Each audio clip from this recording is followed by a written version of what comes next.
સાબરકાંઠા જિલ્લા ખેલ મહાકુંભ કબડ્ડી સ્પર્ધા સંપન્ન થઈ।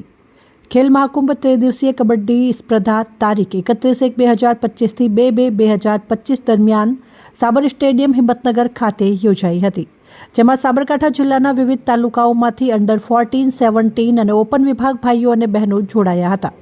આજરોજ તારીખ 2/2/2025ના રોજ ઓપન વિભાગ ભાઈઓ અને બહેનોની કબડ્ડીની સ્પર્ધામાં ઉત્સાહપૂર્વક ભાગ લીધો હતો, જેમાં ઓપન વિભાગ બહેનોમાં ઈડર વિજેતા બની હતી, જ્યારે ભાઈઓમાં ઓપન વિભાગમાં તલોદ વિનર પ્રથમ નંબરે રહી હતી।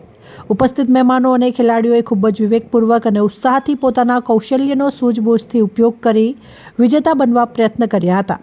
આમ એકંદરે સાબરકાંઠા જિલ્લા ખેલ મહાકુંભ કબડ્ડીની સ્પર્ધા શાંતિપૂર્વક પૂર્ણ થઈ હતી। આ સમગ્ર આયોજન કબડ્ડી જિલ્લા કન્વીનર FK મંસૂરી અને તેમની ટીમે કર્યું હતું। સાબરકાંઠા ન્યૂઝ 24ને સબસ્ક્રાઇબ કરી લાઇક કરવાનું ભૂલશો નહીં, જેથી આવનારા સમયમાં ઝડપથી આપના સુધી સમાચાર પ્રાપ્ત થઈ શકે। સોએબ સૈયદ, સાબરકાંઠા।